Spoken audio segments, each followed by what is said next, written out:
Hey, what is up guys, it's Rob. Hope you're doing really good out there. So today I thought I would finally get around to checking out, making a demo and review of my, I say brand new guitar, but I've had this guitar for quite a while now. I think I got this guitar in October. The reason I haven't really made a video about this guitar yet is because I'm not a huge fan of making a review and demo of a brand new guitar that I've not really had the chance to get accustomed to yet.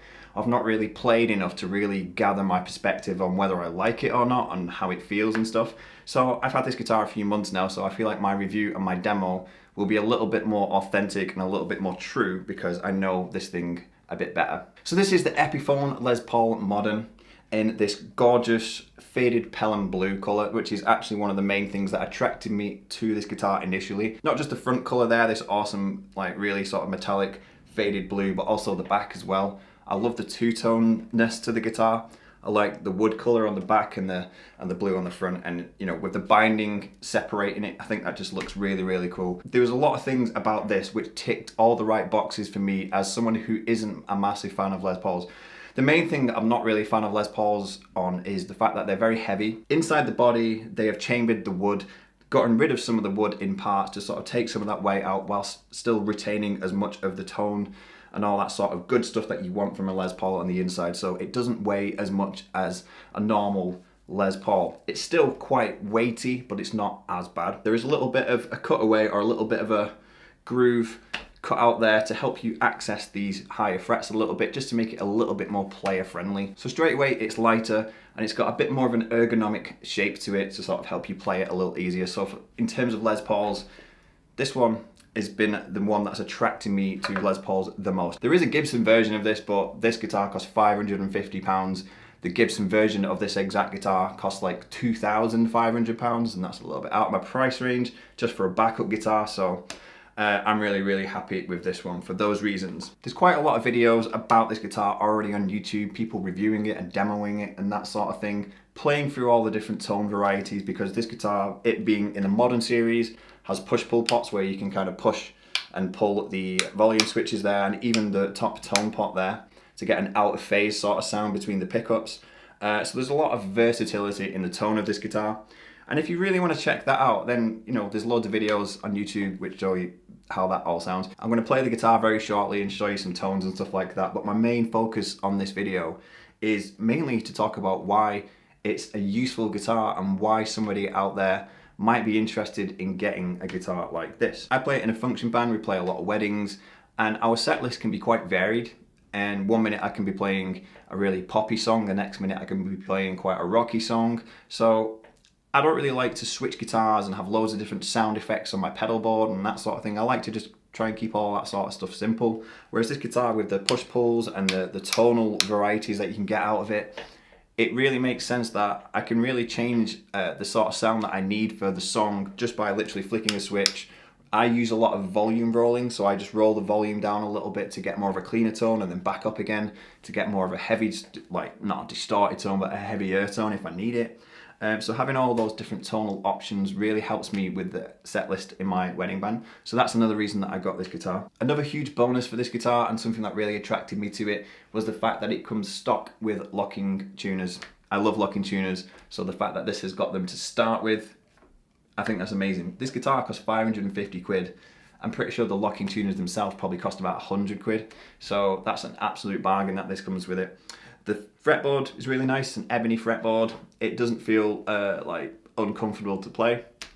I love the binding all the way around it, this sort of white binding. Unlike my Gibson, the binding does not cover the actual fret ends. On my SG, the binding kind of covers just the ends there, but this doesn't. But what can you expect for a guitar for a 550 price point? I'm pretty sure, I could be wrong, the Gibson version of this exact guitar, the binding probably would go over the ends of the frets just to make it that little bit more comfortable. But this isn't uncomfortable. If I run my hand up and down the fretboard, the frets aren't catching my hand and they aren't feeling a little bit awkward. Anyway, let's plug this guitar in and have a little bit of a play. I'm not going to show every single tonal possibility on this guitar because it'll take ages. I'm just going to have a nice play on a demo of a clean tone, a crunch tone, a bit of lead. And for this little demonstration, I'm going to plug this guitar straight into my pedal board, straight into my computer. I'm not going to use any amps or anything like that. And all I've really got on my pedal board is my Sans amp for my main amp tones and an NUX Tubeman which is just a little bit of a boost and overdrive. So let's check out how this guitar sounds through that little rig.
there you go guys, there is a quick look and a quick demonstration of my not brand new guitar, but my newest guitar. I like this guitar. I wasn't sure at first, I'll be completely honest, and I think that's just my whole Les Paul thing. Do I really like a Les Paul? It's just good fun to play. Whilst I was just jamming then, I got a little bit carried away. You could probably tell. But that's the thing that this guitar does. It just sort of like lets you get carried away with it, which I think is great. The only thing I will say is like when I first got this guitar, I had to intonate it because it was okay down this end, it sounded great, but down up this end, it was a little bit flat, or actually no, it was sharp on some of the strings up here. So I remember I was playing some riffs and some things up here which just didn't sound quite right. So I had to do a little bit of intonation work on this up here.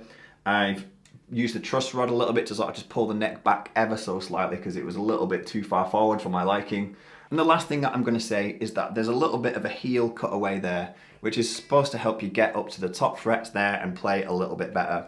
It helps you up to a point. I'm going to be completely honest and say that you can reach the very top fret, the 22nd fret, but that's not comfortable. It's not easy to get to that fret, even with that cutaway there, because if you actually look, the fret itself, I don't know if you can see on camera, is actually past where your hand can get to, so you kind of have to reach over for it.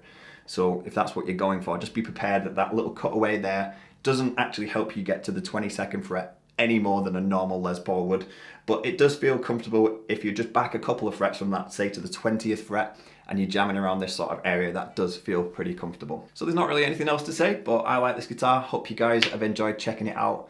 Finally got around to making this video, so let me know what you think in the comments. If you like the video, then please click the like button because that really helps me out, and if you're new to my channel, subscribe. I make lots of guitar related content, so it'll be cool to see you in my next video, so take care.